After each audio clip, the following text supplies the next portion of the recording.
We're in a state of emergency, a mess of confusion. The danger is great, it's plain to see. Desperate times call for desperate solutions. Fear of love is fear of pain, baby. It's just an illusion. We've been wrong, we've been right, we've been up day and night like soldiers in a revolution. We're like soldiers in a revolution. There's a war going on in here. Gotta find us a better solution. Just let it all hang out. Or say something real. Say something real. Hey, girl. Say something real. Won't you say something real, girl? Say something real. Do-do, do-do, baby. Say something real.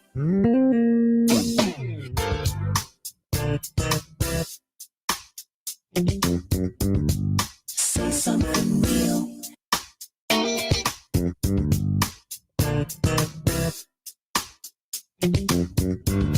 Say something real. Good morning. What's happening, family? Welcome to the show this morning. It is Michelle Bryant here at WNOV 860 AM, 106.5 FM. What's wrong, bro? You got your wires crossed. You making what happened? The wrong mic. Oh, okay. So I need to say good morning again. No, Did they hear me? Yeah. I got heard. Yeah, you might want to switch the mics right now. Hold We on, don't let have me that do mistake that. again. Let me see. Yeah. Oh, I call people touching stuff. okay. You know, folks touch stuff. They do things. Okay. Then things. And then we didn't hear them. All somebody right, touched let me something. do this. There we go. Sorry about the confusion. Yeah. All right, let's just start over. You do that again. Good morning. Good morning. What's happening, family? Welcome to the show this morning. It is Michelle Bryant. I felt like a remix like. Good morning, Key. How you doing this morning, bruh? I feel. You rocking the gear? I feel. I Yeah, like the 1865. all my life. The hat, the tee. The rest of my Some life. nice faces. Where you get them from? Bouchard. They sponsored the fits for us, the Man Show folks, for a Juneteenth a couple years. You weren't here for that Juneteenth. Okay. Yeah. They had a whole collection, all colors. Is That's pretty interesting. Interesting. Yeah, I'm just okay. Don't interrupt mine. So I feel liberated. That's interesting. Made in China, but okay.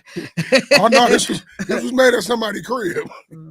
Got the stitches on the inside of the shirt. No. I was like, what is this stuff that's not quite? What did it say on the other sleeve? That's melting. What's the that? Bouchard's, they high-end logo. Yeah. What that mean? I China? like it though. What that mean, China? I didn't know. I'm just saying. So as I was saying, I feel mighty liberated, and Thank you, T-Ray. Freedom sits well, yet I'm bound by the chains of celebration. Oh, here we go. It's rough. That's all I said. Been a few rough mornings. All I said was hello. Yeah. I'm bound by the chains of celebration. Woo! What do you say? Yahoo! I'm choking. I'm bound by the chains of celebration. Yes. Good morning, Alex. What's happening, bro? Thanks for checking in. Talking like 7-Up and soda crackers. Let me. Hey, Carvey. How you doing this morning, bro? Carvey, remember that 7-Up and soda crackers. Oh my God, dude, said I'm bound by the. Only you can just. Woo, Lord, you take words. You rise up. You party so hard. I mean, you just take words to a whole nother level. Chain back down. Just the chains. Well, I tell y'all, interesting show this morning. In the second hour, have U.S. Senator Tammy Baldwin joining us to discuss Women's History Month. But let me set it up this way, because a lot of discussion needs to happen around history, understanding it, That whole piece about you need to understand where you've been to know where you're going. You need to understand the mistakes of the past to know how to avoid pitfalls in the future, how to govern yourself in the present. I appreciated two things. This weekend, CBS 58 aired a special in their CBS morning, which I am a huge fan. Both the national CBS morning show on the weekends, on Sundays in particular, and the CBS 58 Sunday morning show. I think that they just do stellar work in terms of bringing stories to the forefront of all types. You know, there's something for everybody in the stories that they curate. And I took a particular note, the story about the Republican Party and how it was created, and made a couple of notes when I was watching it. I'm familiar with some of the backdrop on it, but you know, it's the Republican Party, so I hadn't really done a whole deep dive. But the Journal Sentinel followed up, and one reason why this is happening is because this is the anniversary of the founding of the Republican Party, and So that would mean the freeing of Joshua Glover also. What do you mean? If they found it, the folks that what do they call them? The folks that freed Joshua Glover, the slave that was here in Milwaukee. The next day they went up to Ripon and kind of started the Republican Party. Well, I don't know. It wasn't about the next day they went up and started it, but we already had plans. But hey, on the way, it was already in the work. So what I'm gonna do is I'm actually gonna take a minute and read the story that's in the Journal Sentinel this morning for everyone that may not be a subscriber. But I think it's interesting, and it's going to set up and frame some of my comments this morning. The title of the story, which was written by Chris Foran, the Republican Party started in Wisconsin. Here's what we need, or here's what to know about the GOP's history. If you're a Republican or just interested in the history of one of the United States' oldest political parties, it all started in a little a little white house, schoolhouse in Wisconsin. Here's what to know about the official birthplace of the Republican Party, also known as the Grand Old Party or GOP. Why was the Republican Party formed? In early 1854, the Kansas-Nebraska Act, a bill that ended a 30-year compromise, barring the expansion of slavery in the United States, sparked a political firestorm. The Whig Party, the more conservative of the two major U.S. political parties in the mid-19th century, had a sizable anti-slavery contingent, particularly in the northern states. But the party straddled the fence on the measure. As debate over the bill continued, anti-slavery forces among the Whigs and in the rival Democratic Party continued to look for a political plan B. Alvin E. Boivay, a politically active developer and speculator from New York, settled in Ripon in 1850. Boivay had already talked with Horace Greeley, a key player in the Whig Party and a powerful New York newspaper editor, about uniting anti-slavery minded voters in a new party under the name Republican. On March 1st, 1854, Bowie called a meeting in Ripon for people to, quote, remonstrate against the Nebraska swindle, close quote. After the Senate voted in favor of the Nebraska-Kansas Act, Bowie called another meeting, this one to form a new organization. The second meeting was held at a school in Ripon, later known as the Little White Schoolhouse. Going house to house and even stopping people in the street, Bowie recruited 54 voters, some Whigs, some Democrats, and some members of the Free Soil Party, a single-issue party opposed to the expansion of slavery, to come to a meeting at the schoolhouse on March 20th, 1854. Attendees agreed to dissolve the town's Whig and Free Soil parties and create a new entity called the Republican Party. After the U.S. House and President Franklin Pierce also approved the Nebraska-Kansas bill, more anti-slavery types around the country flocked to the Republican Party banner. Michigan also claimed that it's the birthplace of the GOP, and the article goes on to tell us why. With protests against the expansion of slavery growing across the North, A mass anti-Nebraska convention had been planned in Jackson, Michigan for the July 6, 1854, to nominate a statewide anti-slavery ticket. Greeley reached out to organizers and urged them to adopt the name Republican for the party at the convention, which they did. Similar anti slavery conventions followed elsewhere.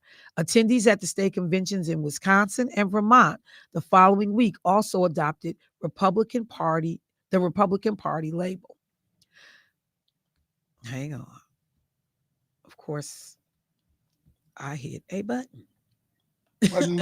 You know what's ironic is I go to Jackson, Michigan, but it feels Republican. Hang on, because I literally just clicked the story off because I'm using touchscreen. My bad. All right, here we go. Let me find my place. Da, da, da, da, da. All right, so 2 years later, the Republican Party held its first national convention, nominating John C. Fremont for president. For years, the Republican National Committee's website included the Ripon meeting and the Jackson Convention in its origin story. By 2011, both events had been wiped from the RNC site, but the 1856 convention was still mentioned. Today, the wording cites 1854, but it is otherwise vague, saying the party was initially united in 1854 by the promise to abolish slavery. While some in Michigan hold to the claim that the Jackson Convention was the true birth of the GOP, the city of Jackson itself seems to soft pedal its birthplace status. The site of the 1854 Jackson Convention is now under the Oaks, a small city park. While the park has markers and monuments citing the convention, the city's website for the park notes only that some attribute this event as the start of the Republican Party, making Jackson the birthplace of the party. Ripon has shown no hesitation in asserting its GOP birthplace and bona fides. For a time, the Little White Schoolhouse was a private residence and was the home of newspaper publisher, author, and politician George W. Peck, who had been elected mayor of Milwaukee and governor of Wisconsin in the 1890s. By the 75th anniversary of the 1854 meeting, which was in 1929, the schoolhouse fully embraced its birthplace status and became a requisite stop for Republican politicians from Wendell Willkie to Joseph McCarthy. The Little White Schoolhouse was added to the National Register of Historic Places in 1974, by which time the building had been moved twice. In 2023, the schoolhouse, now a museum, was moved for the third time to a newer commercial district in Ripon in a bid to bring more visitors. Run by a nonprofit, the Little White Schoolhouse Museum is open daily from Memorial Day through Labor Day and on weekends through the month of September. Admission is free. I wanted to read that in its entirety. I got to get ready for a commercial break. But the reason why I said that is that, number one, after a meeting that I went to on Friday, you know, it is amazing how things start and whatever the impetus and the rationale is for them. When we think about the Republican Party, that there were folks that were anti-slavery who did not want to see the expansion of slavery into northern states. They began to rally to say, okay, that's enough of that. And I don't know if the whole thing was about benevolence, though, because it wasn't about necessarily extending rights to Black people. It wasn't necessarily about making sure that Black people were treated equitably or fairly in this country. Segregation and Jim Crow was very much acceptable in a lot of places, even in northern states. But the idea of slavery itself was one that people found to be problematic. And again, not always for benevolence. Some of it for financial reasons, some of it for political reasons. But that's how the Republican Party started here in Wisconsin. The majority of scholars agree that the Republican Party started in Ripon, Wisconsin. And you think about that storied history, and folks that are students of history, you know that at some point the parties flipped. the Democratic Party as we know it today would have been more like the Republican Party that we know today. The roles literally flipped when Republicans brag about how Martin Luther King Jr. and a lot of Black folks were card-carrying members of the Republican Party. They were a part of the party that started with the idea and the concept that we are against the expansion of slavery. It seemed like the safer place to be. Like people were trying to, say, okay, let Black folks or Black men at least have certain rights in this country. That's how it started. But all it takes is one or two people to get in your organization and flip it on its head. We've seen it in families, in churches, in communities, just one or two people coming in with a different agenda on some nonsense and that BS. And they begin to poison the environment and they end up flipping a community. It just takes one drug house to move in, one crack house. It just takes one gang member, police department. It just takes one bad officer to flip something and have it become problematic. What we see right now on the national level with Donald Trump and his outsized influence and now basically control over the Republican Party, a party who had done an autopsy after a major defeat, political defeat. And they were like, what do we need to do to get more people to buy into our brand, to believe in us, to support us? And they started talking about, we need to reach out to communities of color. We need to look at our positions on these things and these things. They still need to line up with our conservative values, but we need to not be so damn racist. That's what they thought about. And then here comes Trump, and he's able to flip because, let's be clear, you got millions and millions of people who endorse what he's saying. And so he's able to flip, the autopsy findings that the Republican Party was trying to be on. I'm going to go to break. I'm going to tell you about the town hall that had been advertised on this radio station this past Friday. Conservative organizers, Republican organizers, and I attended. It was a hot mess. I'll tell you about it on the other side of the break.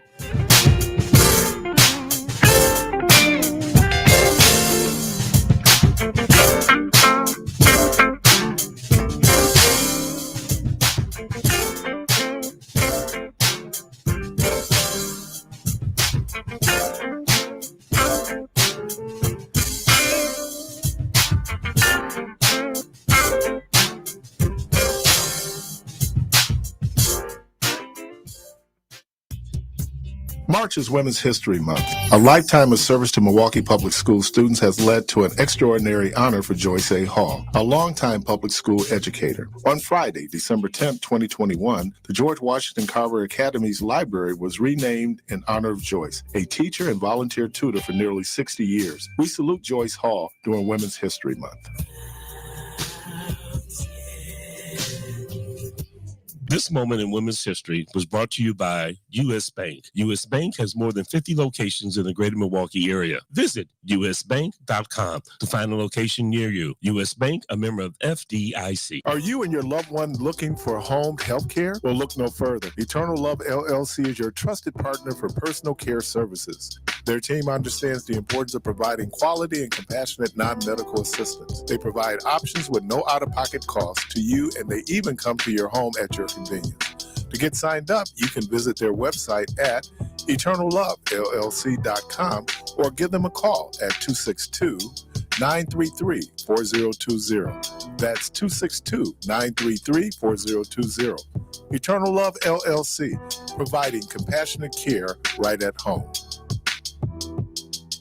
For an Allstate agent, providing protection options that fit your life is something that they take well. Personally, Allstate agents are committed to learning about your needs and helping customize protection to meet them. From bundling your home and auto insurance with ease to evaluating optional coverage.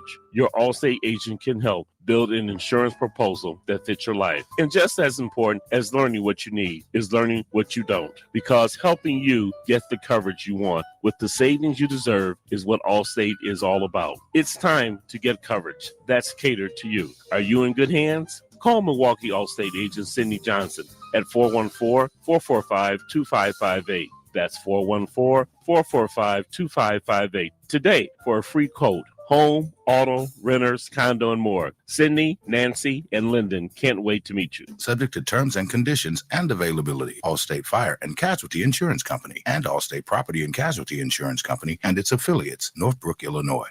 You know his name, you know his legacy. Now Milwaukee Chamber Theater's production of The Mountaintop by Katori Hill invites you to explore and imagine the human side of Dr. Martin Luther King Jr. On stage March 8th through the 24th. Black community members are invited to join Milwaukee Chamber Theater at Legacy Night on March 22nd for a special performance of The Mountaintop, hosted by Copyright Magazine that celebrates Black culture and its legacy. Legacy Night tickets are $20. Get all the details at MilwaukeeChamberTheater.org. You're listening to WNOV 860 and W293CX 106.5 Milwaukee.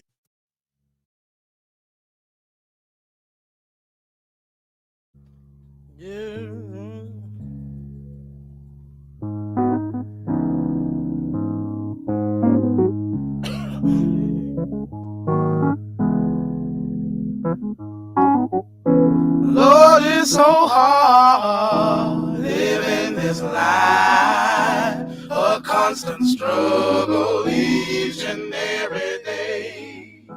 Some wonder why I'd rather die than to continue living this way. Many are blind and cannot find the truth, 'cause no one seems to really know. But I won't accept that this is how it's gonna be. Devil, you got to let me and my people go. 'Cause I wanna be free, completely free. Lord, won't you please come and save me? Now, back to Say Something Real. Now, back to Say Something Real with your host, Michelle Bryant, on 860 WNOV. All right, folks, welcome back to the show. So, taking a moment to recap the history of the Republican Party, we know that we are preparing for the RNC, or I should say they are preparing for the RNC to roll. Yeah, right.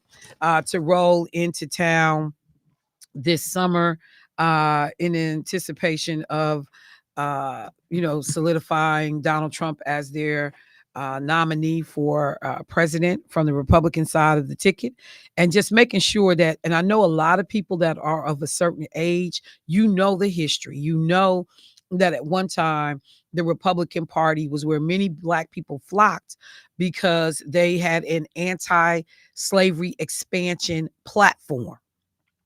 Hiram Revels, first African-American to be elected to the United States Senate. Remember, I always talk about him because he was the first president of Alcorn State University, which is where Dr. Lakeisha Myers and her family went to school.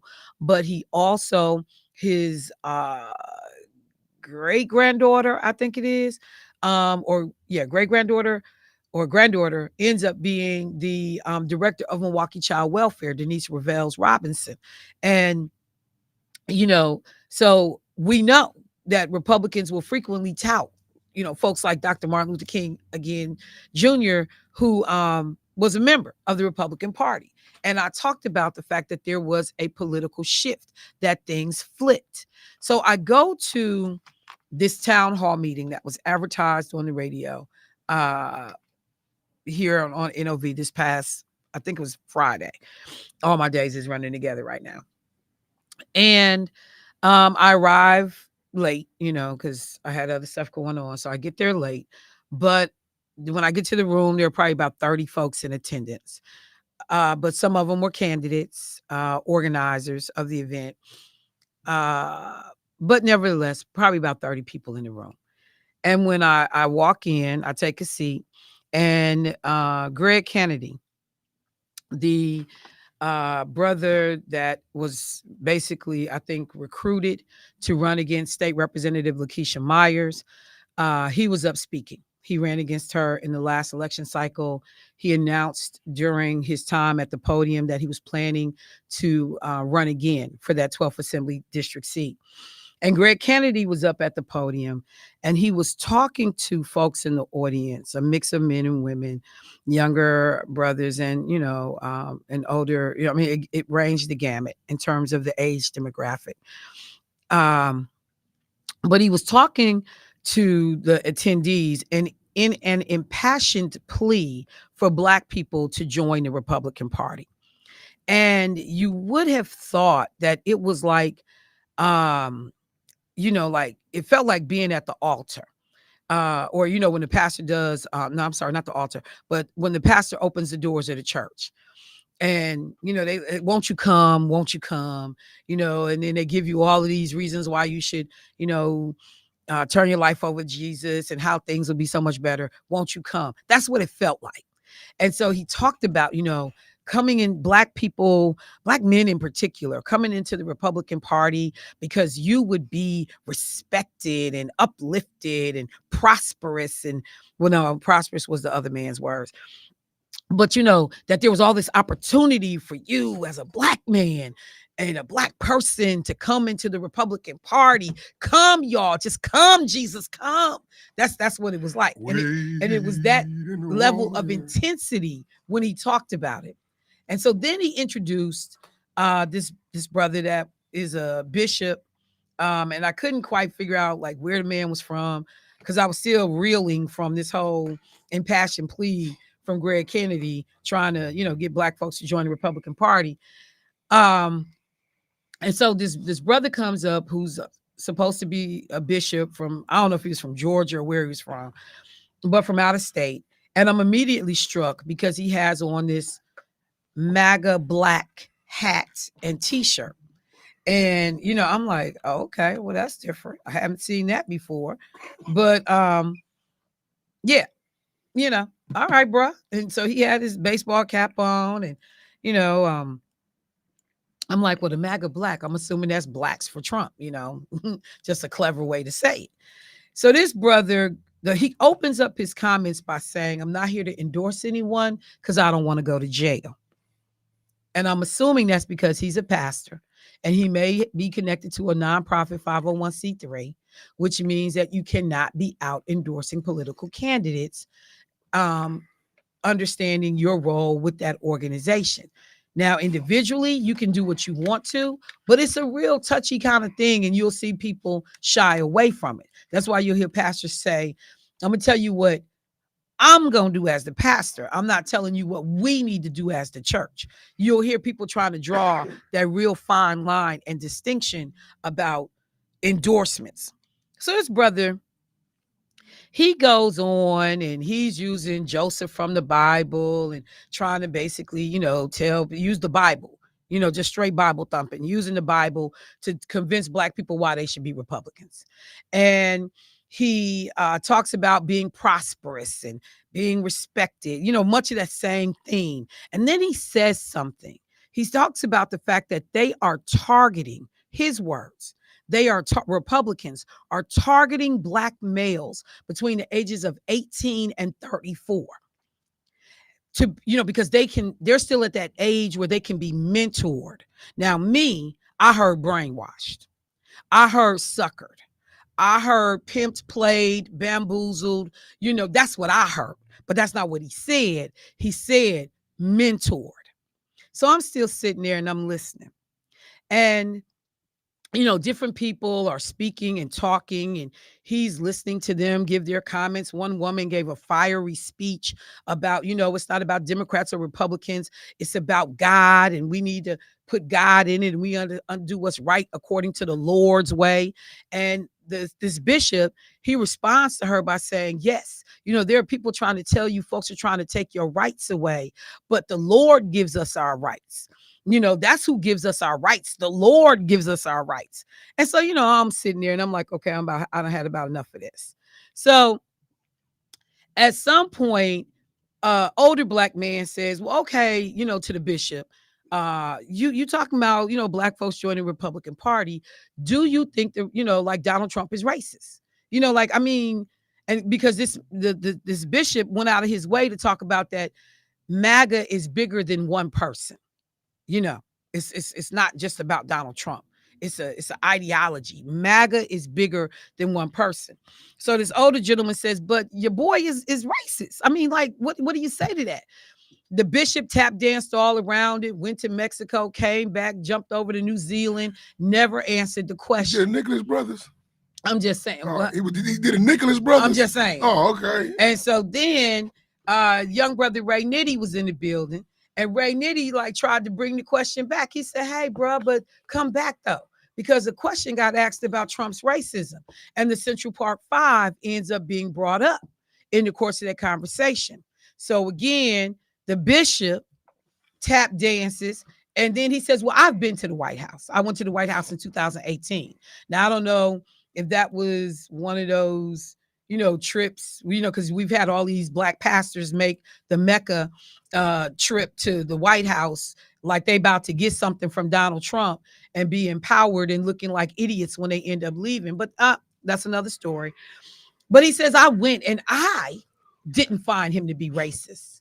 In my whole, and I'm ad-libbing, in my whole, 30-minute visit to the White House, 1 hour visit to the White House, I'm here to say that you ignore the 1972 lawsuits where he was discriminating against black people renting in his Trump properties. You ignore what he said about executing the Central Park 5. You ignore what he said publicly about, or has been known to have said publicly that he didn't want any black people touching the money in his organizations.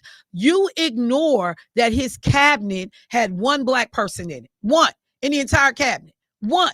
And that was Ben Carson, who's a brain surgeon, but they put over HUD because they wanted to be able to raid and gut HUD for private realtors and real estate buddies and cronies, because most projects are located near downtown freeways, quick access, and it's now prime real estate. But ignore that. Ignore every racist thing. Stand back, stand to the Proud Boys, stand back and stand by. They're all good people. Ignore everything. Barack Obama is not from this country. He lying about his birth certificate. Make him show me his papers. Ignore everything you've seen and heard, because this bishop has spent 30 minutes or so with the president, and I can tell you he was not racist to me. All right. So I'm listening. So finally, I'm like, I need to raise my hand and say something. And when I raised my hand, there were no other hands raised. The bishop looks at me and just keeps talking on and on and on and on and on and on. And I'm sitting dead center. I don't care where you were sitting in the building, you could see my hand was raised. And he just goes on and on and on and on and on and on. Then this young brother to my right, he raises his hand. The bishop calls on him ASAP. The young brother gives a very long, kind of diatribe, combination question comment. The bishop hears him out, and my hand is still up. He looks from the brother and deals with that. And then the sister who had made the impassioned plea about, putting God in it, he looks over to her because she started talking out loud, and he was getting ready to engage her. And finally, Meech, who was calling, Meech, the caller to the show, who, says, hey, bro, she got her hand up. So even Meech had to say to the bishop, like, I know you see this chick because she's sitting right in front of you and her hand is up. Like, you need to call on her because we all see it. And so he finally calls on me.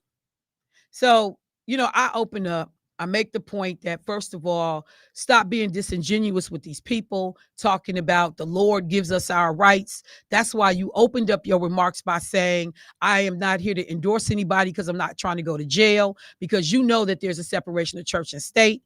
You know that as a leader at a nonprofit 501c3, you walk a fine line. You know that there are rights that happen in this country that have nothing to do with God giving them to you. So stop that foolishness right now. Number two, you couldn't come up with examples of racism with Trump.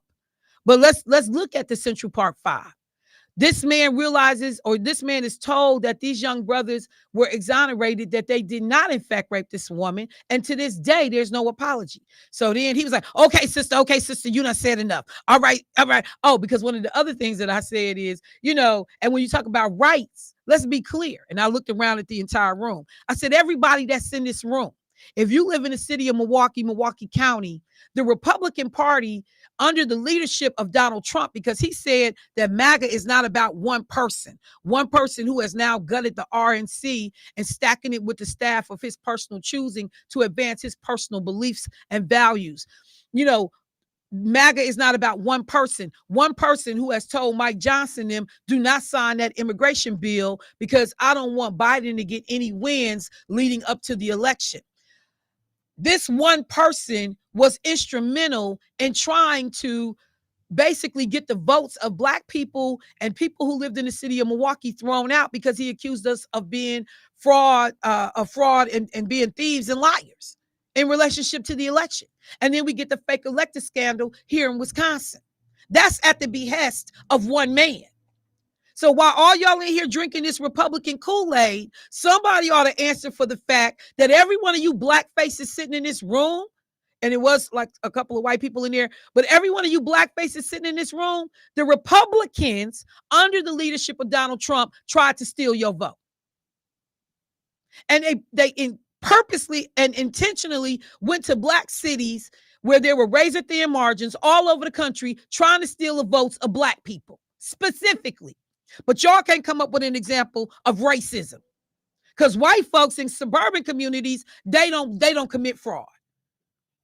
White folks in Ripon and Eau Claire and Fond du Lac, they don't commit fraud. Just them niggas down in Milwaukee and the niggas in Detroit. Just them what? You heard what I said. That was the implication. And yet, we here trying to convince these Black people why you need to get on board with the party that was trying to steal your votes and call the majority of Black people in majority Black cities all criminals, and had this woman down in Atlanta and her mama having folks come to their house and scaring the fire out this old woman, threatening to kill her. But this is where I want y'all to land. And we purposely are targeting young Black men 18 to 34 because they vulnerable. They haven't figured out politically where they stand. We can groom them just like human trafficking and pimp them and turn them into our hoes. That's what they were saying. So, he told me I had spoke enough. All right, sister. I done let you go on. All right. I said, but you ain't cut nobody else off. All right, sister. And then out of nowhere, Greg Kennedy, the guy who ran against State Representative Lakeisha Myers for the 12th Assembly District seat, jumps up and starts screaming in my face. No, you can't say that. That's what's wrong with you, Michelle. You don't listen. I'm like, what the hell is going on? I look at this fool and he is screaming to the top of his lungs, y'all. If a 5-year-old girl gets raped, we're all going to want that rapist dead. But when you find out that the guy you thought raped the 5-year-old is innocent, what you do then, bruh? No. That's not the point. What do you do then, bruh? When I tell y'all Greg Kennedy looked like he had tears in his eyes, he looked like a whole behind fool, trying to, as a Black man, make excuse for this white man who called for the execution of innocent young Black teenagers who had ultimately spent years in prison, been exonerated, But he was bending himself over backwards, tying himself into a knot, trying to defend Donald Trump. And I literally wanted to vomit in that moment.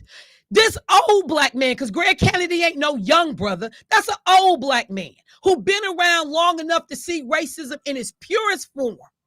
Whether you experienced it or not, you've seen it. You know what it is. And you bending over backwards to defend the actions of this white dude with this long history of racism who says, I'm not going to ever acknowledge that I was wrong in calling for the execution of these young 5 black teenagers. I was wrong. I owe them an apology. After you done took out this big page, whole ad in the paper. And this black man who got black sons, black grandsons, I'm assuming black nephews, you sitting up here trying to defend this foolishness. And you screaming at a black woman because I don't share your nonsense about what racism looks like. So I said, I've had enough. I'm leaving. And I began to walk out the door. Dude follows me out into the hallway. We still going at it. He's still screaming in my face. So brothers that was in the meeting, they all come out. And they like, Michelle, like basically like, we back here. You ain't here by yourself. And I was like, I appreciate it, fam. But I can handle this. I ain't worried about none of this at all. But when I tell you the literal disgust of watching this bishop, this faith leader. So you ain't worried about the moral failings of your boy. That one woman has won a case about sexual assault and punitive damages against this clown. You're not worried about that, bishop. You're not worried about the 19 women who have come forward and said that they've been sexually assaulted by this dude too. You're not worried about that, bishop. You're not worried about any of the things that you would think a moral leader would be paying attention to. Because, the Lord ain't important when it comes to putting him in office because we're going to get some tax breaks. Because the bishop said, and he, trying to, manipulate people, the Biden and them don't want to insure y'all money in the bank. The FDIC only want to insure your money in the bank if you got $250,000. Well, some of us got more than $250,000. Can I get an amen? And everybody in the audience sitting there like, who are they? Because you ain't talking to nobody in this room.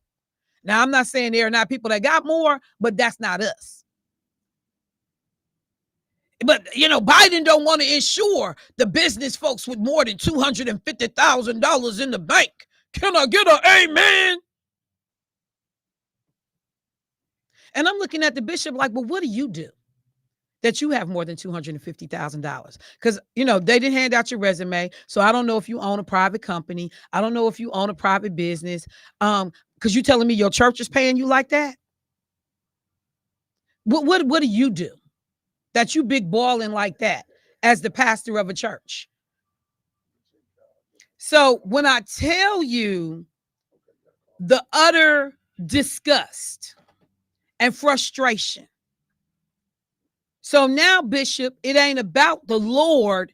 It's about what we can do to make sure that the wealthiest among us stay wealthy. And you making fake promises to the struggling people that, we're going to sprinkle some change on y'all too, as we continue to make our bread.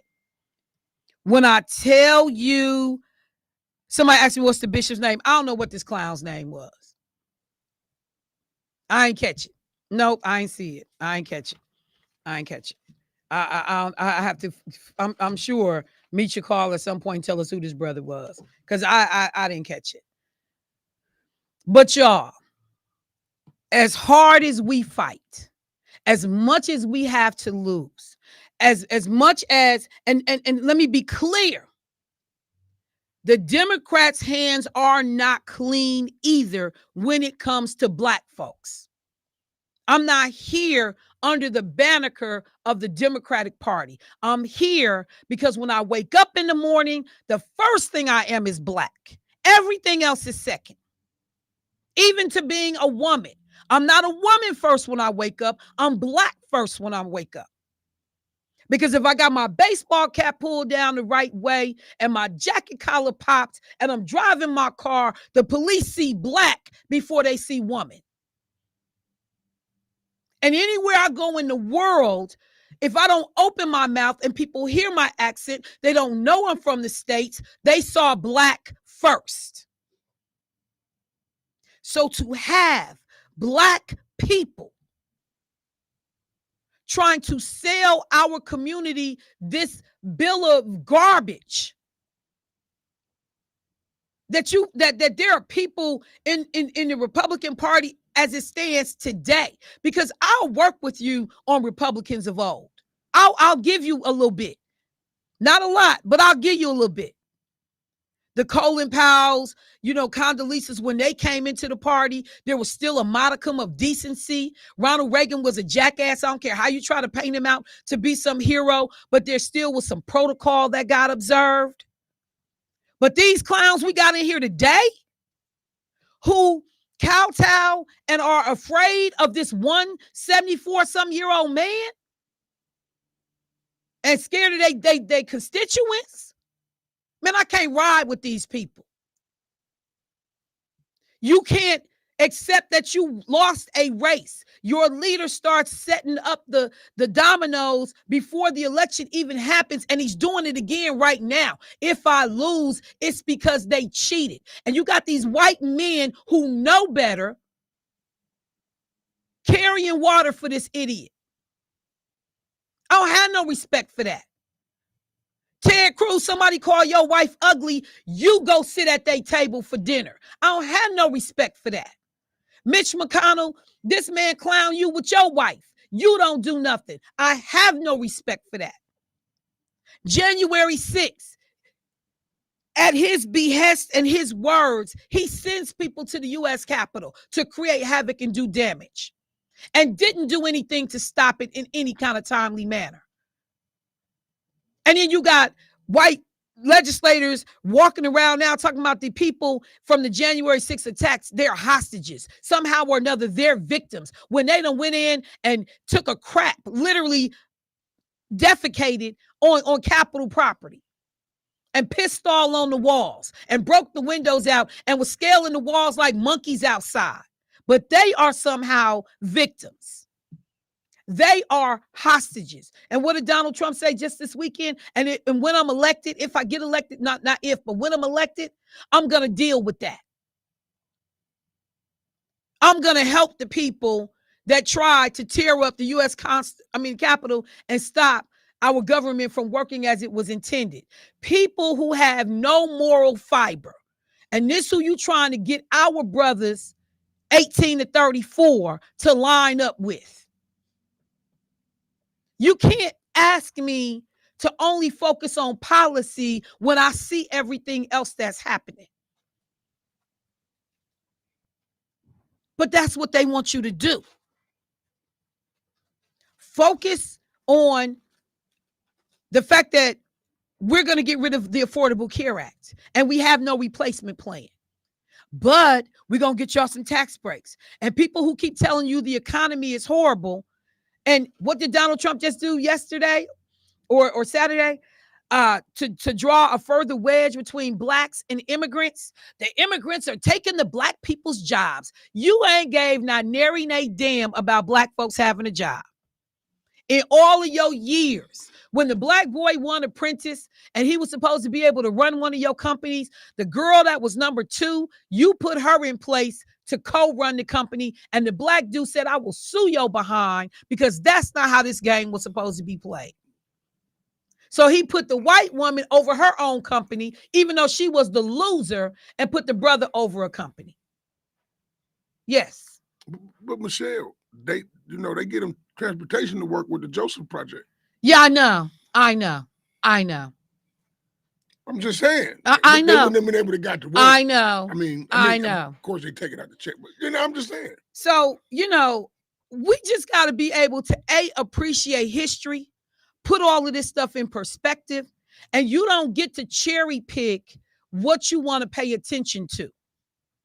This man is partly responsible for, decimating women's reproductive rights by putting this ignorant Supreme Court nominees in place. And Mitch McConnell, with his cheating behind, stealing appointments from Barack Obama and Joe Biden, quite frankly, to help further their own agenda. Like they steal and lie, right? What did that clip I played by Jasmine Crockett? Representative Jasmine Crockett out of Texas. What did she say? You know why nobody don't mess with y'all? Because you're liars. That's what you do. You lie. So when I tell y'all, I was so frustrated when I walked out of there. Because see, that's the other part real quick before I go to break. Bruhs, looking at black women like, y'all need to let us lead. Y'all need to let us be the head of the household. Y'all need to let us da-da-da-da-da. This what you doing? This what you doing, bruhs? You get okay, sisters fall back and be like, lead. This what you doing? This where you trying to lead us? This what you trying to give us? This what you doing? And not all bruhs. I was going to say, you want to drive the wedge between. Not all bruhs, but this what you doing. So when you up here and Donald Trump telling people don't trust the immigrants, it's going to be black immigrants coming from Haiti that need someplace safe to go. So y'all going to stand in the doorway and tell the black immigrants go back? Like when they was chasing them down with horses down in Texas, like it looked like a scene from Roots. But of course. That's what we doing? Sisters, fall back, sit down, let brothers lead. And this where you leading us, black men? And again, not even 20% of black men is on this foolishness. But it's enough that's making me nervous. And Donald Trump them know it. And that's why they keep trying to speak to y'all. And that's why they talking about they targeting y'all. And they trying to recruit a young Carvey. And then they finding brothers who ain't did a dang thing to come run against qualified sisters that's doing their job and holding these districts down. But all of a sudden, I'm getting ready to run against the representative. Okay, bro, well, tell me what the representative has done that you don't agree with. Nothing. You ain't got nothing. And been out here cultivating careers and work. But these Republicans come around and tell, brothers, oh, you a big man. They don't respect you. We love you in the Republican Party. We're going to elevate you. And we're going to throw a little change your way. You're special to us. Why? Not because you're a brother. Not because you black. But because we can get your vote and then crush your people. I got to go to break. I'll be right back. The champ is here. The champ is here. The champ is here. The champ is here. The champ is here. The champ is here. The champ is here. The champ is here. The champ is here. The champ is here. Increase in taxes while families are paying more for everything from gas to groceries is wrong. Milwaukee voters should oppose increase in property taxes by nearly 30% in order to provide increased funding yet again to Milwaukee Public Schools. They've already wasted nearly $1 billion in new taxpayer funding, and now they want more? They don't even have a plan on how they'll spend it. Enough is enough. Milwaukee voters should just say no. Paid for by Enough is Enough. Vote no. Black history is something to appreciate, celebrate, and participate. Play Ode is a mobile app that streams America's best Black-owned radio stations and podcasts from across the country. ODE stands for Our Digital Entertainment. Play Ode features music and entertainment for us and by us. Listen to WNOV The Voice Milwaukee on the Play Ode app.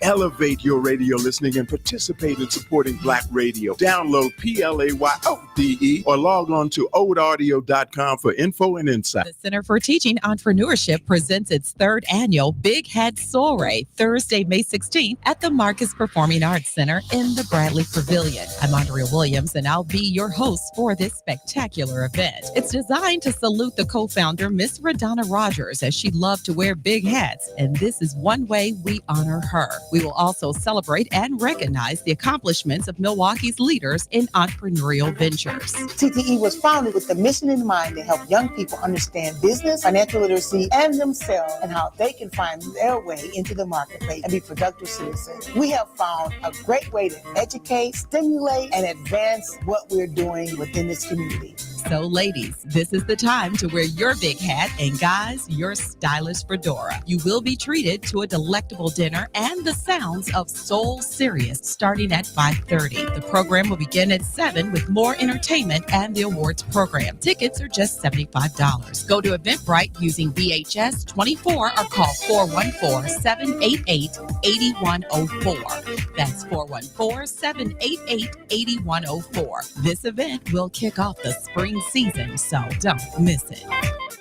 WNOV 860 and W293CX 106.5 Milwaukee.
Say Something Real with your host, Michelle Bryant on WNOV.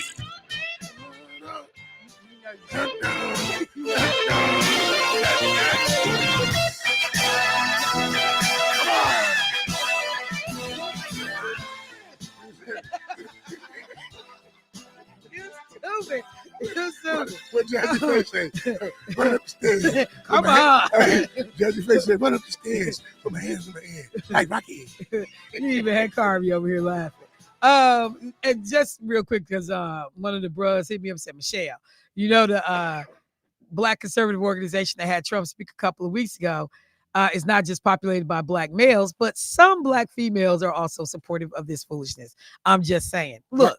Like the one that was giving that speech before he called on you. Pearls, diamonds, lace, whatever them crazy chicks was. One of them done since passed, so I'm not gonna speak ill of the dead. Well, I'm lying. I am, because just because you dead don't mean that, you know, if you was ignorant in life, you ignorant in death. But I'm just saying, man. It's so I get that, bruh. But I'm just having this whole moment though, because when you think about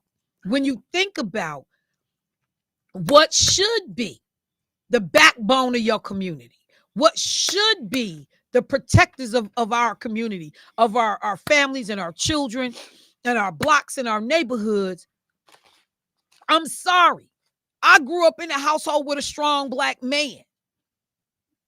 Like, I am who I am in great part because of who Peter Bryant was.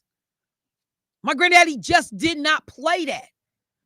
You could not say anything to this dude. You could not put his family in a crazy situation. And even though he empowered all of us as women, because he didn't have, you know, he had 3 daughters with my grandmother. And then my grandmother died when my mother was 6. So he went on to have additional children with one other woman who he did not marry. And he had 2 boys from that union or situation, but he didn't have no boys. So he made sure his daughters was beast. And his daughters made sure their daughters were beast. Like, we didn't play that. Because the whole thing was about protecting this community, coming off the heels of slavery and everything that has been done to Black people over the years. When people look at me and be like, oh, you wear your black on your sleeve, on my sleeve, on my pants, on my socks. Because some of these freedoms are recent. The ability to go to the to the polls and cast a ballot unencumbered for Black women, 1965 Voting Rights Act. I'm older than that. Reproductive freedoms, I'm older than that. Affirmative action, I'm older than that. So in my lifetime, rights have come and gone. Let me go to the phone line. Hey, caller, what's happening? Hi, girl. You are so cold. You are so bad. I just love you. You said everything in that meeting I would have said. I admire you so much. Listen, I was passing by the station and I rolled my window down. I just waved anyway. I said, she can't see me, but I'm waving anyway. Oh, thank you. Thank you for waving. Oh, baby. And you, Jasmine Crockett, that lady in New York, and Donna Bazile to sit on the Sunday panel. If you got together, y'all blow this nation apart. Because you ain't no wimps. You ain't no joke. And I love you. I don't miss a day listening to you. I have the radio on in the house, and I have the radio on in the car, and I don't leave the car till a commercial come on because I don't want to miss nothing. Girl, I love you. I love you. I love you. Keep it up, sweetie. Keep it up. Yes, ma'am. And Thank you. I'll talk to you later. All right, now you be safe out there. Thank you. Got another caller on the line. Hey, caller, what's happening? Hey, good morning. Good Michelle morning. and Kiara. Good morning. And the other guy that's doing the footage. That's I love that. Young Carvey. Keep it up, Mr. Carvey. Yeah, I probably need you though. I need you to do a little filming for me, bro. So I need to get your number. We need to sit down and talk about it for real. Don't do them, bro. Don't do them kind of movies. Pardon me? Nothing. Go ahead, bro. Oh, I thought Keon was saying something. I was. You already and what know. was that? Just go, bro. Move on. You running your mouth. Yep. You don't do them kind of movies, bro. Oh, come on now. Come on. I don't play them games. Man. I don't do that. Bro, Let's keep it real. Go ahead. Go ahead, man. You know you glad I'm laughing. Go ahead. We know I ain't got no toys in my house. We know we didn't play games back then. I got you. No toys in your house. I brought mine with me. Right. I brought mine with me. Come on, man. Come on, man. Go on, D. What's your point, man? My point is, okay, yeah, okay. Let me get back where in my area. Yes. I was asked to come to this event, but I never received the information, and that's good. I'm glad you went and did what you did, cause people don't. I mean, come on now. If you standing over me and pouring pee on me, and you want me to believe it's gold, dude, something wrong with you, cause there ain't nothing wrong with me. And people need to stop playing all these narcissistic attitudes people have. I'm not going to go through the same old thing over and over and over again. And then a preacher standing up there talking like that, that makes me want to go and stand on the corner and say, your bishops, they only getting your money. They don't got no love for you. Y'all might as well just bring the money to me. I'm going to show you some love. I'm going to cut your grass. When you need a loan, I'm going to give you your money back. I ain't going to let you go to your bank and the bank turn you down and I'm banking with the same bank. I ain't going to do that. But this situation with Come on, people, wake up. We done been hornswoggled too long. All right, bro. Thank you. I appreciate it. Community. Oh, I'm sorry. Go ahead. Start your own community. That's what I'm working on right now. I done kicked all the bad people off the block. I'm finna start my own community. So whatever my community stand for, that's what we standing for. But I'm tired of this garbage with these cats. And it ain't, Michelle, I'm a man for anything. I'm going to tell you, it ain't these dark-skinned brothers. It's these light-skinned brothers going on with this nonsense, Bye, bro. boy. We are not about to do colorism. We are not about to do chauvinism. We, Ain't that something? yeah, we could do chauvinism. Ain't that something? Chauvinism is real. Colorism is too. Yeah, but chauvinism was codified in the law. Mm-hmm. To an extent, colorism was, but chauvinism for sure. Right, and I'm glad you said that, because that's a great segue into the next segment for this half of the hour, because this morning is about history. This morning, we need to make sure we understand certain things. So March is Women's History Month. Okay.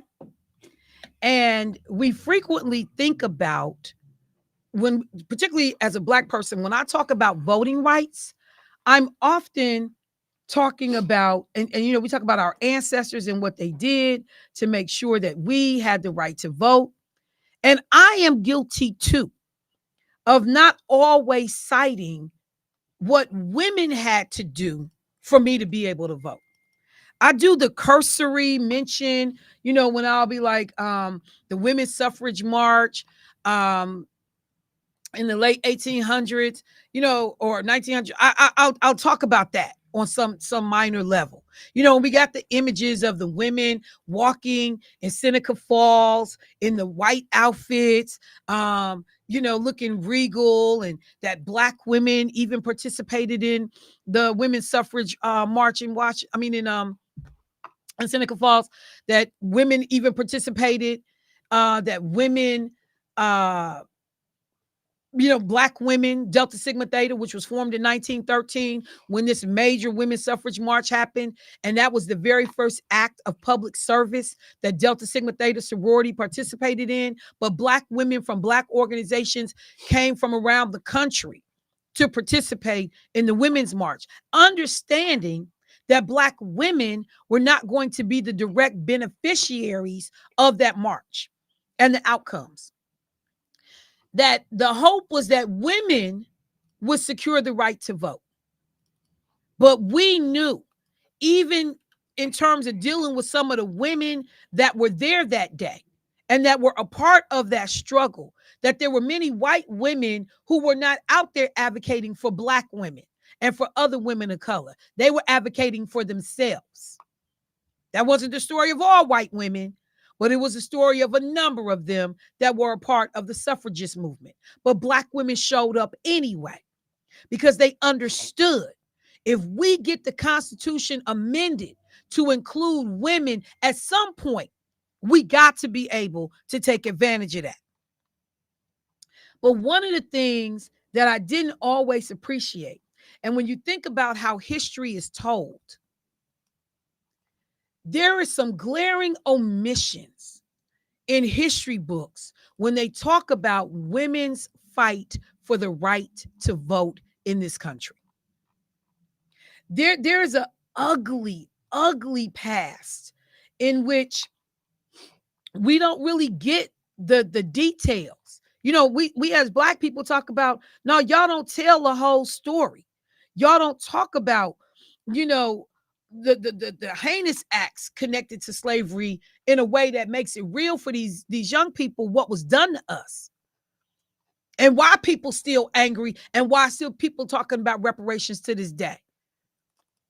But there are aspects and elements of the women's movement in which women from all 50 states had come together and made a pact that a group of women would march in front of the White House every day. This goes well into 1908, 1910, 1911, 1915, 1917. That women would stand in front of the White House demanding that they be given the right to vote, and that these women were arrested. And they were not only arrested, they were imprisoned. Their crime, and they weren't even talking. These were silent protests most often. They might have had some signs, but they were silent protests. They were nonviolent protests. People talk about these early women's marches were the precursor, the blueprint for Dr. Martin Luther King's nonviolent marches and nonviolent protests. And as these women began to show up in front of the White House saying, we demand the right to vote, the response from men was crazy. Men in power, men in leadership. They jailed them. And then the women decided, I'm going to go on a hunger strike. And so they forced fed women with tubes, shoved these tubes down into their stomach. But the thing is that the food that they were giving the women had maggots in it. And they knew it had maggots in it. And then they forced them to stay in rat-infested cells and sleep on mattresses that had bed bugs, all because women were demanding the right to vote. Let that sink in for a second. When you talk about what power looks like unchecked, when you talk about what people are willing to do and what lengths they're willing to go to protect their own privilege. Men in this country, a section of men, not all men. I'm going to keep saying, I'm not talking about everybody, but I'm talking about enough people who were wielding power who did not want women to have a say in their lives. Women couldn't own property. You know, if you were in a certain situation, if there was a divorce, your husband automatically got your children. You basically were like property yourself. We had laws on the books that it was legal for men to beat their wives as long as the object that they beat them with wasn't wider than the width of their thumb. And so you had women like, wait a minute. We are 50% of this population. And without us, there would be no population. Why is it that you think we shouldn't have a say in this government? And what happens? And women pushed back and they challenged and they were beaten. How dare you want the right to vote? How dare you think you're my equal? And so I'm even guilty of when we talk about, why we need to show up at the polls. I lean black. I always go black first. That's what I know. But I don't give homage and respect to the women, to my sorors, who, we don't think about they were putting themselves in harm's way because they took to the streets to march for women's voting rights. We don't even think about that because the pictures are beautiful. Lena Judge Taylor participated in the reenactment out in California a couple of years ago. Decked out in white with the white gloves and the long white dress and the bad hat broke down to the side. It was just beautiful. But the ugly side of the fight for women's suffrage, the ugly side of women getting access and trying to get to forget getting to elected office, but the ability to be able to cast a vote. We don't think about that. Not even as Black women, most of us don't think about what women went through for us to be able to cast a ballot. So y'all, here's an opportunity to check ourselves, to correct ourselves. Do some reading and learn more about the role of women in trying to secure Voting Rights Act. I mean, we got to do a better job, y'all. Let me go to the phone line. Hey, caller, what's happening? Shalom, family. Hey, bro, what's going on? It's good. It's good. Great show. Great Thank you. comments. I had to call because I do appreciate and extremely respect your comments about women and recognizing that, you know, the scriptures tell us that the wisdom of the Most High is actually the essence, or women are the essence of the wisdom of the Most High. So, you know, if we just put that in perspective, we should recognize their value, not just to us, but to the existence of humanity as a whole.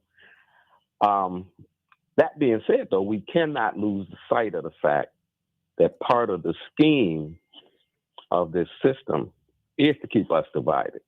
Not that that's what is that I'm taking away from your comments, because I'm not. But I'm just encouraging that we also have to remember that, because, you know, when we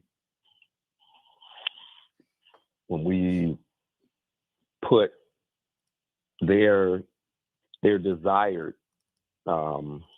outcomes out into the atmosphere, right, and lump us all together. And I know you did say you weren't lumping us all together, but as a man, you know, I have to recognize that that there are many who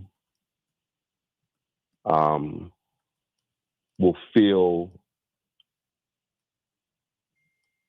some level of insecurity because of the way the system has pitted us against each other, and in modern day has preferred the Black woman over the Black man. So that's part of the dynamic too that we're dealing with. So when we do have those who are on the opposing side, and I'm going to say the side that is against us, whether they be Democratic, Republican, Independent, whatever. And as you said, I in all honesty, I see them as one, because their objectives are the same. You know, discrimination, racism, prejudice it's in one camp. The label that's on it is irrelevant. And so, you know, when we are under attack and then we're divided in any way, the water seeps through that will drown us all. And so, you know, this I'm curious about this event that you were talking about.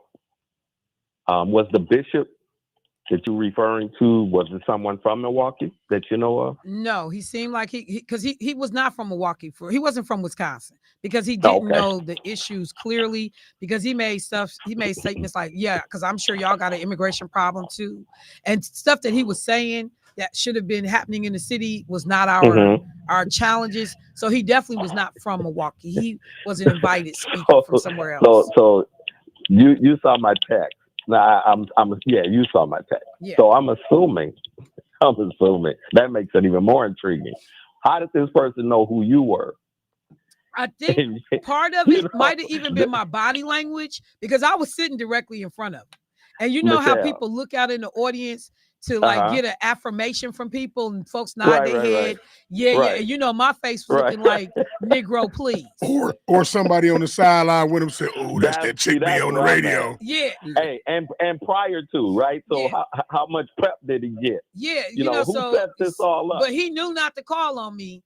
And like that's what I'm talking about. Yeah. See, that's that sinister, you know, action going on in the background. It's like, you know, Simon Bar Sinister is somewhere saying, there's some people go home be here who you gonna have to watch out for.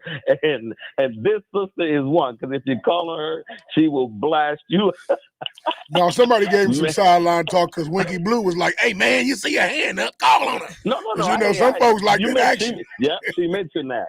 But it's just it's so it's interesting that he would let you just sit there and be like a statue. Yeah. And Yeah. I mean, that's like headline news. It's like, wait a minute, I can't call her. It's something about her aura that is just exuding from her, and I cannot call on her because I'm gonna be in trouble if I do. But I do appreciate the way you got at them, and it just shows that that the time is at a place where it's critical, as the whole matter is before us. I mean, this politics game, that side of it particularly, and access to the levers of power in this next election are gonna change things for the to keep us moving in a positive direction, or bring all hell to bear on this country. And let's not make no mistake about it. Donald Trump is exposed for who he is. When that racism comes out, and I'm not going to hesitate to say this right now. And because it's something that as I was waiting, it just crossed my mind that the story that was put out by ProPublica about my son's case exposed the racism of Chisholm, and he is on that Democratic side. And it took that for me to recognize how devious this stuff, as it relates to politics, how devious it really is. But it does nothing but really show the truth of the matter, is that controlling the resources and being able to be in a position where you have that power and to be able to pillage the resources of the public is what this is about. So I don't really think they're afraid of Trump per se. Each one of these individuals, they all want their little place where they can be a gatekeeper and keep pillaging the resources of this country. And that's ultimately, because that's where Trump is. Wants to be like Putin. It's about the power and the money, and he'll do it, with no hesitation and no reservation about damaging anybody that steps up to try to, obstruct him from getting to that. All right. And peace, y'all. All right, I got you, fam. I appreciate it. We're up against a break. All right, family. Michelle Bryant, WNOV, 860 AM, 106.5 FM. Be right back.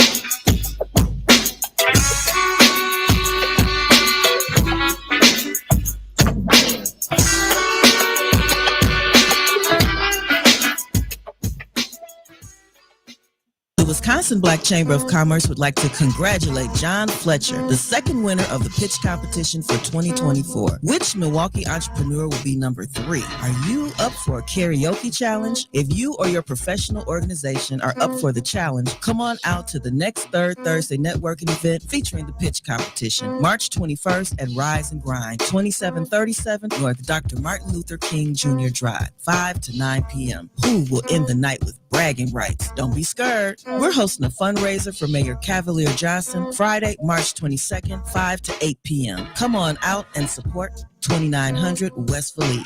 And meet us at the Gathering at Potawatomi Hotel and Casino for entertainment, fun, prizes, and networking. Saturday, March 23rd, 10 a.m. to 3 p.m. Visit twbcc.com to keep up with what we have going on.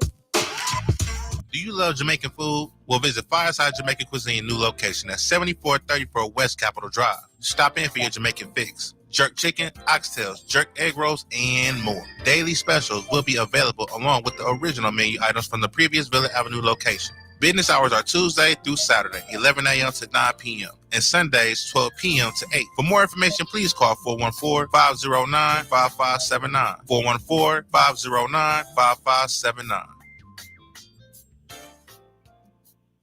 Hi there, I'm Deslyn Smith, the Executive Director of United Garden Homes Incorporated, the proud sponsor of the Nayumbu Opendo Show, broadcasting on WNOV on Wednesdays at 11 a.m. Poverty, illicit behaviors, drug abuse, and addiction have been affecting the quality of life for decades, not only in the Garden Homes neighborhood, but within disenfranchised communities throughout our country. United Garden Homes Incorporated is a neighborhood association-based, nonprofit organization committed to supporting individuals and families to see beyond their current situation by way of education in mental health, substance misuse, and violence prevention, as well as with the utilization of resource advocacy to empower and promote healing in our community. For more information, contact United Garden Homes Incorporated at 414-554-5538 or via email at info@ughinc.org.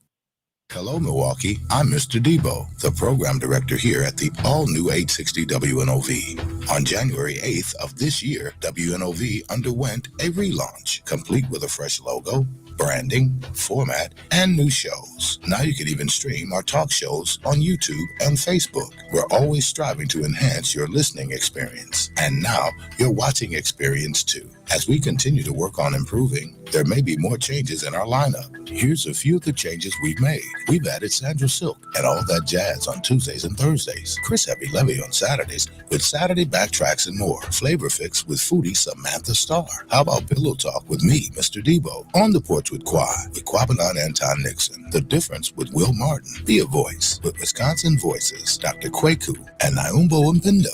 Money Talks with attorney Carl Plez. Brought to you by Columbia Savings and Loan.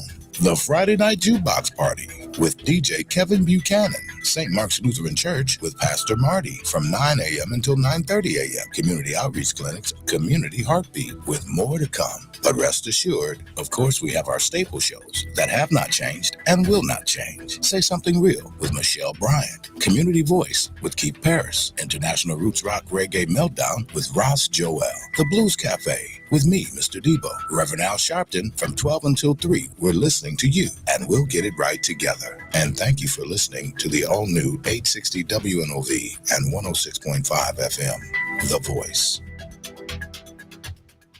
You're listening to WNOV 860 and W293CX 106.5 Milwaukee.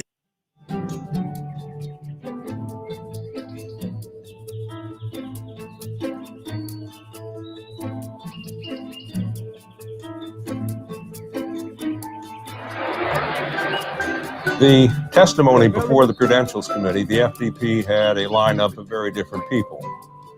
They had Rita Schwerner, the widow of Mickey, who had been killed in Neshoba County.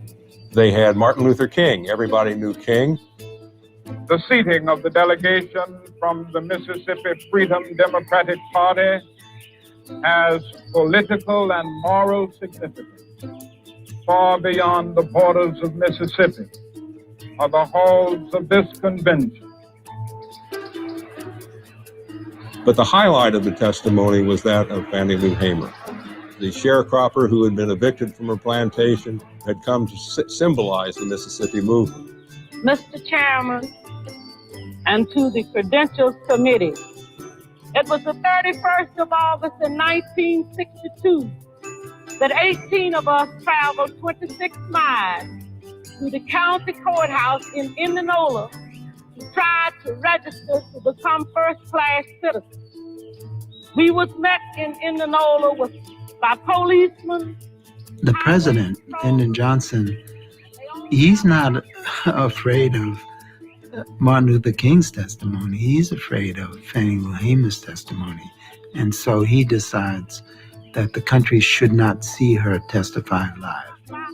Johnson is in the White House, and he convened an impromptu press conference. We'll return to this scene in Atlantic City, but now we switch to the White House and NBC's Robert Goralski.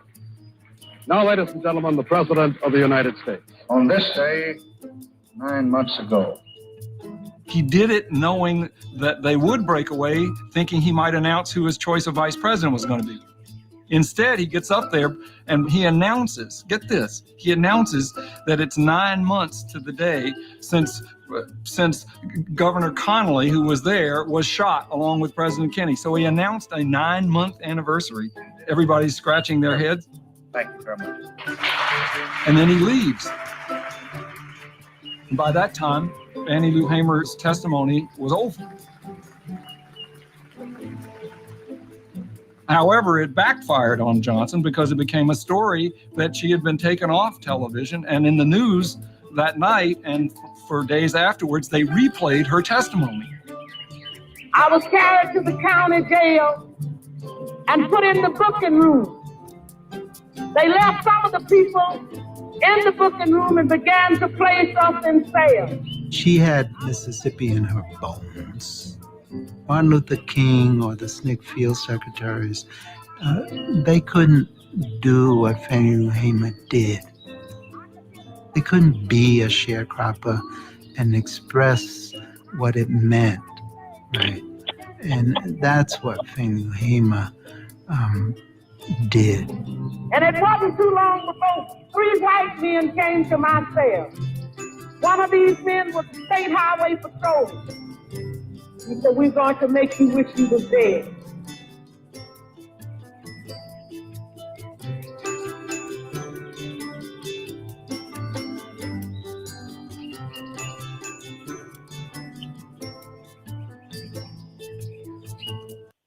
Now, back to Say Something Real with your host, Michelle Bryant, on 860 WNOV.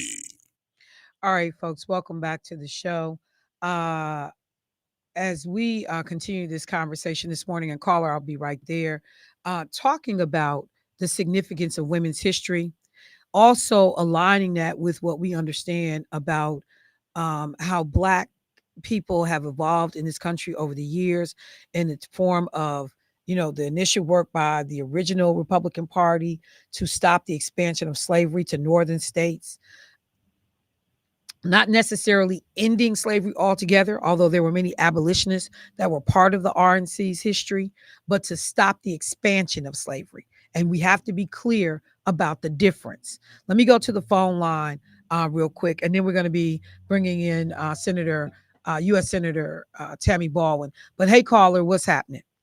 Good morning, Michelle. I'll make this real quick. Yes, ma'am. Good morning. Great show. To you, Keith, and Keon. I like what you're doing, and I like the fact that they have protege, Keon, protect that young man, get him out there. It's other young men that want to be in that lineup that you're doing for him. Same thing with Keith, with getting people ready for broadcasting. And Michelle, intergenerational. You have an army of women of color that you can pick any group you want. Let's start pulling them in. And let's start lining them up. You need to call a session and have young women come and enlighten them and get them ready to move on with what needs to be done. And the next thing that I want to say, pastors, apostles, when somebody step out of line representing what you do, it affects you. Get down there and get them corrected. My next thing is this. We need clarity on no referendum questions. I've been to quite a few things this weekend, and we're not all on the same page. But I do want to say something about that school board. We cannot compare ourselves to Waukesha, Germantown, out there at River Hills, or none of those places that have a tax base that is much higher than our inner city tax base. So our schools they don't have the revenue to do this. So yes, they need a little help. And we need to give our kids a fighting chance because it's impressive people that are doing great things that came out of MPS. And my next thing was, I had so many things lined up, but anyway, keep doing what you're doing. We need each other. Get out there and vote. Make that difference. And people, don't let nobody blow smoke up your tail and make you think you're more than what you are. You know what you are. Don't be nobody's jackass. I love you, community. We need to love each other, and let's boost each other up. Have a great day. All right. Thank you, caller. I appreciate it. And just for transparency, because I can see my caller ID, Greg Kennedy, candidate for 12th Assembly District, who I was clowning when I was talking about the event that was held this past Friday. I see you calling, bruh, but because we are expecting a call from U.S. Senator Tammy Baldwin, I am not able to get you in at this moment. So I don't want you to think that you're being purposely denied the opportunity to call in. You can actually can hit me up tomorrow because this interview will most likely go through the end of my show today. So I just wanted to say that for full transparency. I do see you calling. I see you have hung up now, but I'm not able to take the call at this moment. All right. So I just want to say this as we prepare to bring Senator Baldwin to the phone. So the suffrage movement, again, women's suffrage movement. We're talking as early as 1848. That's Seneca Falls. 1913 is the march in Washington, D.C. Do you understand that even in that period, we're talking a 60-year window from when they first start talking about this to getting to 1913 to ultimately getting us to a situation where women get the right to vote. But I think we got Senator Baldwin on the line. Hey, Senator Baldwin, how are you today? I am well. How are you? I am good. I am good. Pleased to be talking to Wisconsin's own women's history maker in terms of the fact that you are the first woman to actually be elected to Congress from Wisconsin. So, we celebrating you today as well. Fabulous. Oh, thank you. There's a lot to celebrate. Well, Senator Baldwin, there has been some legislation that you have been trying to move in relationships to monuments and memorials connected to the women's suffrage movement. Can you just kind of take a second before you go into your comments to kind of help the community understand the work that you've been doing? Absolutely. So if you go down to the Washington Mall, you see these incredible museums and monuments, and there you could spend days upon days there, but none of them recognize women. And so we think it's very appropriate, in addition to ultimately getting a women's museum, to start with a memorial for recognizing the suffrage movement. And here's the deal. There's a lot of folks who say, well, the mall in Washington, D.C. is already full. There's not room for women. Well, that's kind of what it boils down to when we press for a very prominent site for this suffragette memorial. So I'm pushing. It's bipartisan, and we have to forge through some male opposition to this. Well, and I'm just curious because I saw that it had gotten through the House. So is the holdup now in the Senate? There is a hold in the Senate, and we are working to move it forward. And I think that this just has to be in a prominent location. It can't just be hidden somewhere that you'd never find it in Washington, D.C. The Washington Mall is the right place for it, and we just have to forge ahead. So as we look at any of the other number of issues that are so important to women across the scale right now, I mean, everything from reproductive freedom to voting rights protections. I know that there were decisions, even legislators around the country trying to talk about access to contraception contraception. What do you, as somebody that has that 30,000-foot view, sitting in these rooms, watching this legislation unfold both at the federal and local level, what are some of the things that, as we celebrate Women's History Month, you would like us to be conscientious of, have on our radar? What would you like to say? Well, let's start with the overturning of Roe versus Wade by the U.S. Supreme Court now a couple of years back. That basically said that half of America has fewer rights than their moms and grandma, it falls to the states to determine what sort of rights and freedoms and access to health care you have, depending on what state you live in. And for Wisconsin, for 15 months after that decision came down, there was no access to abortion care. And it meant that somebody's life had to be literally in danger in order for them to get necessary care if they had miscarried, for example. People were needing to plan trips to places like Illinois or Minnesota. And it wasn't until a trial court in Wisconsin interpreted a statute that was passed in 1849 as not applying to this circumstance that we now have 3 counties in Wisconsin where there is some care.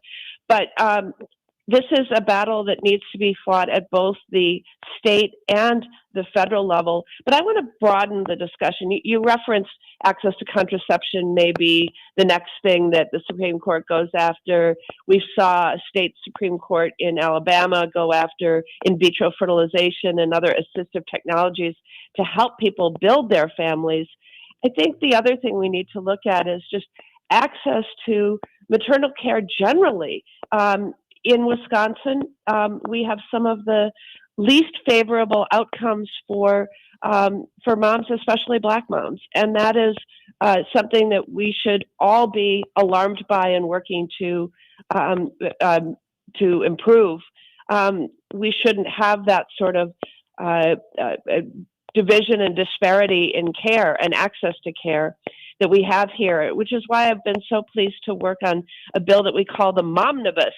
It's a combination of a number of different measures, including the one that Congresswoman Gwen Moore and I co-lead, which is to make the workforce more reflective of the communities they serve, getting greater access to doulas, and creative incentives for people of color to get into those fields so that we have a workforce that is reflective of the communities they serve. Well, when you think about, just some of it feels like you take 2 steps forward and you take 2 steps forward, 1 step back. And, we have now, and I'm gonna take it back to the reproductive health for just a second, if I could, the whole piece on contraception, but then Alabama now has to backtrack on what they did on in vitro because of the hue and cry, but that doesn't protect women in other states. So will there ever be a position or a time when you think that federally there may need to be national work done, or do we continue to leave this to a state by state basis in terms of decisions? Because I'm free to do something in this state, not free to do something in that state. Is women's reproductive health a big enough issue that we could ever see federal guidelines for how women are treated? So it absolutely must happen at the federal level. And I am proud to lead a bill called the Women's Health Protection Act, which restores Roe versus Wade to the federal statutes and takes the additional step of telling the states that you can't pass a bunch of state laws to make access to complete and comprehensive reproductive services more difficult. And so, but that bill needs greater support in order to become law. But at the same time, I'm fighting for that. Please know that there are a whole number of folks who are trying to pass a law that would be a national abortion ban. Right. So take it away from the states and make that nationally with no exceptions for cases of rape or incest, no exceptions for crisis pregnancies where where something has gone wrong and somebody needs services. Well, I just want to do this because there's so much to be frustrated about in relationship to women and fighting and protecting rights that we've lost and, earned and lost again. I mean, it's just so much. Every woman, though, that I've had an opportunity to speak with this month so far, I've asked them a question. I'm going to ask you the same question. Because when you look at your career, when you look at all that you've accomplished and the places that you've been able to go, in some cases, some people would be like, pinch myself. I can't believe I'm here. I can't believe I'm in these rooms making these decisions. Senator Baldwin, who have been the women that have influenced you? If you could take a second to just give a nod or to talk about inspiration and motivation, who has been that woman or those women in your life that you publicly would like to acknowledge during Women's History Month? Absolutely. Well, I'm going to start with my grandmother. I don't know how many know that I was raised by my grandparents. And, they thought they were done rearing children, right? And all of a sudden, when I was 2 months old, they started taking care of me. And I just, she was my rock. She was there to love me, but also to be a stable and guiding force. So I have to start with my grandmother. And then, throughout my life, there's been teachers, college professors, and then, by the time I found myself in the United States Senate, I would call out Barbara Mikulski, who was one of the longest serving senators, who said, "What do you want to achieve here?" And I told her about some of the things that I wanted to do, and she was like a steady mentor. And I miss serving with her now that she's retired, but just people who are always looking out for the next generation, always trying to make sure that once she broke a glass ceiling, that many would follow. So last question, because you now have gotten to that point where you could definitely give some advice of your own. You are a mentor to a number of people, both men and women. And there are folks that have modeled themselves, their careers, or even aspirations after the work that you've done. So what would be your advice to young women, young girls that are burgeoning on careers or trying to figure out life and their place in it? What would be a piece of advice that you would offer up?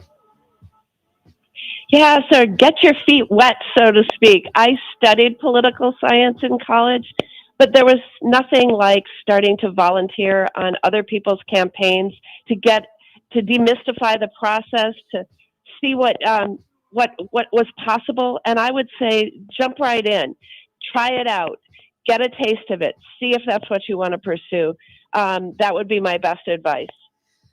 Senator Baldwin, thank you so much for making time for us today. I know that it's busy right now and things are crazy. And the fact that you reach out and your team keeps you connected to local hometown radio, it is so appreciated. And certainly keep up the good fight and the work and the bills and legislation that you are introducing. Thank you so much, Michelle. I appreciate it. Yes, ma'am. You have a good day. All right, family, that was none other than U.S. Senator Tammy Baldwin, a history maker in her own right. First woman elected to Congress from the state of Wisconsin. And we know the other woman, Congresswoman Gwen Moore, first African-American woman elected from the state of Wisconsin. Let me take a break. We'll be right back.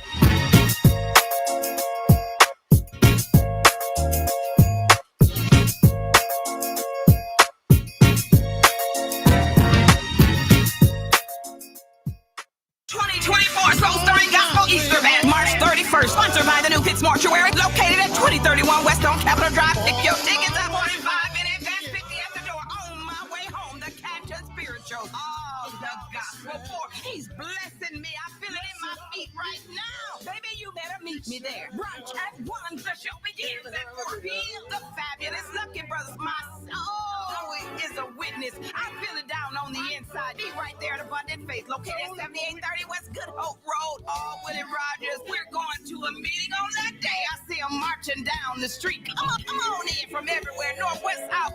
It's going down. There's a leak in this old building, Bishop Neil Robertson, and my soul has got to move. Don't you miss it. Call the New Pitts Mortuary 414-447-6000. It's going down at the Soul Stirring Gospel Easter Bash. Oh, I gotta stop right there, Bryant. Back in top. My feet got light. I feel myself flying right about now. Come on now, you don't want to miss it. Be right there in the house. It's going down. Come on now, Tiffany Terry. Everybody know he's my friend. Oh, you don't want to miss it. You be right there. That soul stirring gospel Easter bash. That food is going to be yummy, yummy, yummy. I tell you, come on now, Reverend R.L. Bush and the Revived Sons. Put the weight on me. Oh, not that kind of weight, because that food gonna be so scrumptious. Pick your tickets up at the New Hits Mortuary. Tickets are also available at Nicavani's and Mayfair Mall on the second floor. The Wisconsin Home Energy Assistance Program end of the season is approaching. Don't miss out on benefits and help with your weed energy bill. Just go to keepwarmmke.org. It's made it easy for you to schedule an appointment. You may also call 414-270-4653. Don't delay. Call us today. Again, that's 414-270-4653. Or visit us online at keepwarmmke.org. This is administered by the State of Wisconsin Home Energy Plus program. Hi, my name is Tamika Vukovic, co-executive director of Wisconsin Voices. Please join Wisconsin Voices every Monday, Tuesday, and Friday. We will be focusing on community partnerships, voter education, and long-term collective impact for all Wisconsinites. Hi, this is Keith Pierce, the host of Community Voice, asking you to join us Mondays through Fridays from 9 to 11. You will hear from interesting guests, Wednesday's Word, and topics and subjects that impact our beloved community. And don't forget about me, Devon Jones, DJ The Protege, here every Friday, bringing you Free Flow Friday, Politics Nation, Sports, Haters Nation, local events, national events. And remember, while I'm here, there'll be no passes given. That's Community Voice heard on The Voice, WNOV 860, 106.5. WNOV 860 and W293CX 106.5 Milwaukee.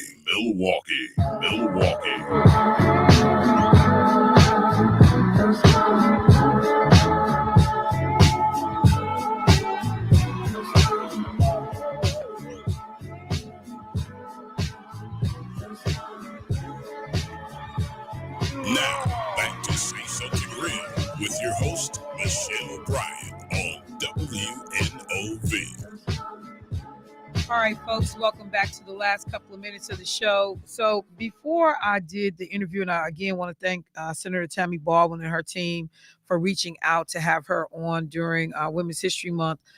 But, you know, I played an excerpt regarding Fannie Lou Hamer when she was trying to speak at the she did speak at the Democratic National Convention. And the attempt by even a sitting U.S. president to stop this woman from talking about the access to the ballot. And they were more scared of Fannie Lou Hamer than they were of Martin Luther King. What did the man say? Because Mississippi was in Fannie Lou Hamer's bones. And even a Dr. King, for all of his education and eloquent, speaking ability, what Fannie Lou Hamer was able to do when she talked about being put in that cell as a woman and beaten, for the right to vote.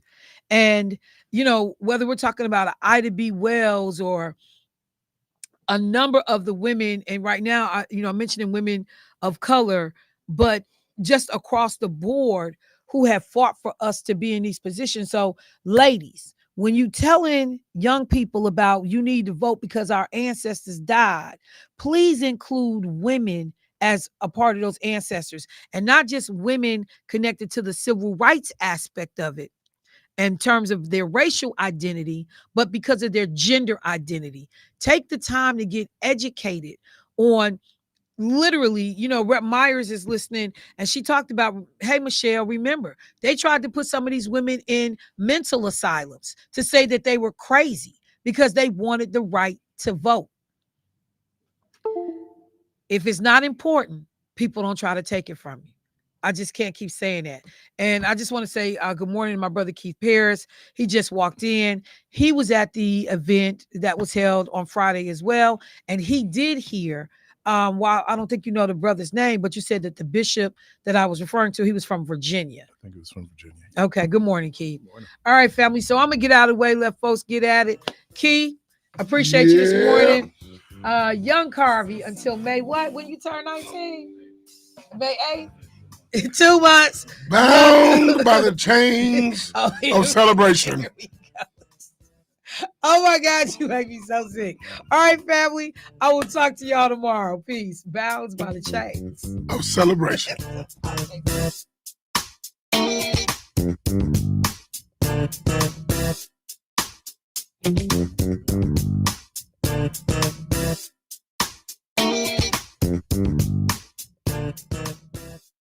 WNOV 860 and W293CX 106.5 million.